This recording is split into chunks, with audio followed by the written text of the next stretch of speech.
Le sultanat d'Oman est un pays caractérisé par des paysages à couper le souffle et une culture florissante. Cette petite nation occupe la côte sud-est de la péninsule arabique, là où le golfe Persique rencontre la mer d'Arabie. Oman a utilisé sa richesse pétrolière pour se moderniser tout en honorant ses traditions ancestrales. Et grâce au défunt sultan Qaboos, Oman s'est transformé d'une province largement sous-développée en une société moderne et prospère. Nulle part cela n'est plus évident que dans sa capitale rayonnante, Mascate.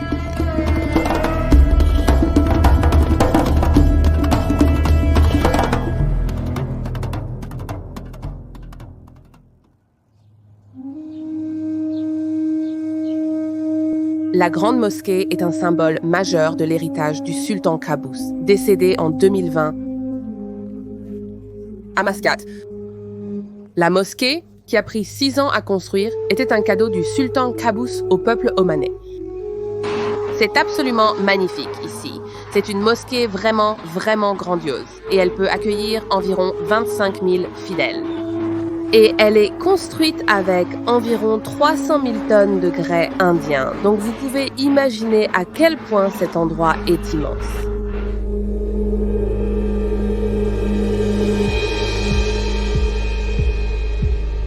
La religion est au cœur d'Oman et les Omanais pratiquent principalement une branche modérée de l'islam appelée l'ibadisme. La foi est à la base de nombreuses valeurs d'Oman, comme la tolérance et l'ouverture d'esprit, qui se reflètent dans l'incroyable hospitalité du peuple omanais. La salle de prière des hommes est tout aussi belle que l'extérieur de la mosquée. Tout, du tapis persan tissé à la main au lustre orné de cristaux, est un symbole d'opulence. Le mihrab se dresse fièrement à l'avant de la salle de prière, indiquant la direction de la prière vers la Mecque et est orné de mosaïques dorées.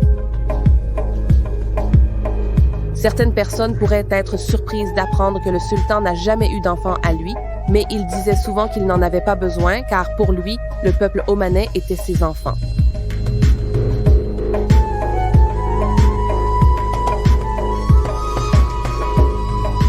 Matra, une ville portuaire de Mascate, possède une riche histoire de commerce et d'échanges, typique des cités portuaires.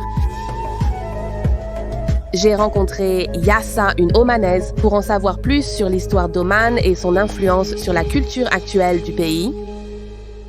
Nous sommes maintenant dans le souk de Matra, l'un des plus anciens marchés de soie du Moyen-Orient, et surtout ici, à Oman. Dans ce souk, dès que tu entres, tu sens immédiatement l'odeur de l'encens. Avant la découverte du pétrole, l'encens était le commerce le plus lucratif d'Oman. Cette résine fumante provient de l'arbre Boswellia sacra et Oman est l'un des seuls endroits au monde où l'on en cultive. Ce n'est pas génial.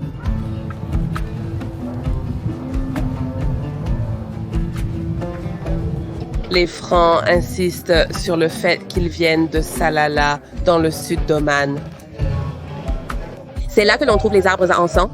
Oui, c'est vrai.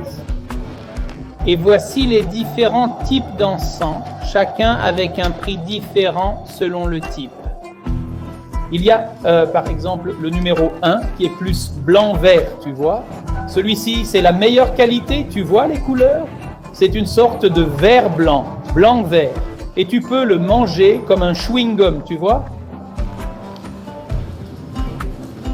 Tu peux essayer.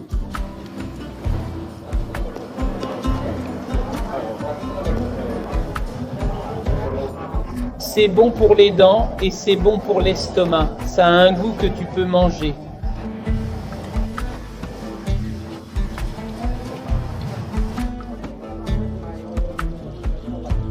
Donc, quand tu te promènes, tu peux vraiment sentir l'encens et la plupart des boutiques en brûlant. Ça sent incroyablement bon.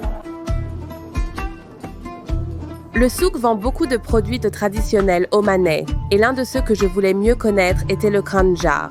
Le khanjar, utilisé pendant des centaines d'années comme arme, est maintenant un symbole emblématique d'Oman.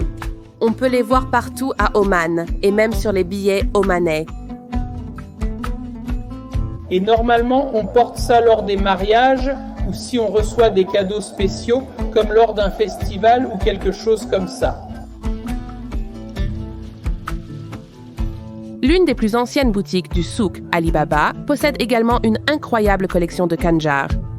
Akhtar Belouchi, le propriétaire, m'a présenté un khanjar en or et en défense de rhinocéros porté par un membre de la famille royale. C'est incroyable de voir à quel point les Omanais sont fiers de leur patrimoine.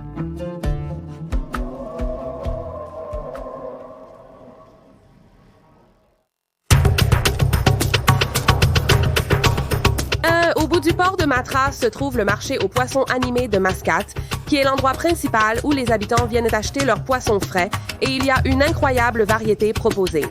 Les 3 poissons de bonne qualité à Oman sont ce qu'ils appellent le poisson roi, le thon et le hamour. Ce sont les 3 poissons de qualité les plus célèbres à Oman. Et comment tu le cuisines avec des épices et d'autres choses, ou comment tu le prépares? Comme le thon, tu peux le cuisiner de différentes manières, en curry, avec une sauce ou au barbecue. La pêche a longtemps été la principale ressource économique de nombreux Omanais. Et jusqu'à aujourd'hui, elle continue d'assurer la subsistance des pêcheurs dans les villages et les villes côtières d'Oman. C'était une raie pastenaque. Je n'aurais jamais pensé que c'était comestible, que les gens pouvaient en manger. En Oman, nous en mangeons, le goût est très bon. C'est vraiment délicieux. Si tu essaies, tu voudras en manger à chaque fois.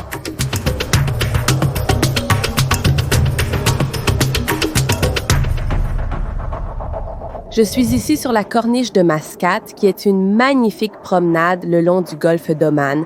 Et c'est vraiment un endroit splendide pour se balader. Et tu peux voir beaucoup d'habitants venir ici et se rassembler tous ensemble. C'est un endroit magnifique où venir au coucher du soleil.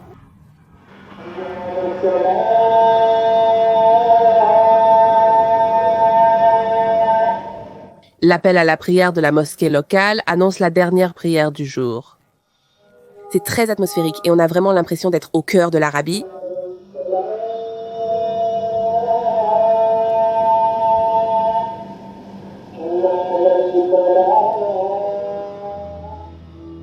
Les bateaux traditionnels en bois appelés dhow, qui étaient autrefois utilisés pour le commerce, peuvent encore être vus dans le golfe d'Oman et rappellent puissamment l'ancien empire d'Oman, qui s'étendait le long de la côte est de l'Afrique jusqu'au Pakistan.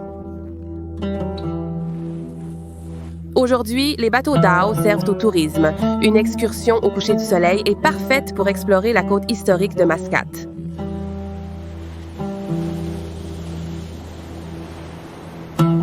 Oman est tombé sous la coupe d'envahisseurs étrangers en raison de sa position stratégique sur les routes commerciales vers l'Asie du Sud-Est. En 1507, les Portugais ont réussi à envahir et à conquérir la région côtière de Mascate. Ils ont contrôlé la région pendant plus de 100 ans avant d'en être chassés par les forces omanaises. Le seul symbole restant de l'occupation portugaise est constitué de 2 forts dominant la ville, rappel du passé autrefois tumultueux d'Oman.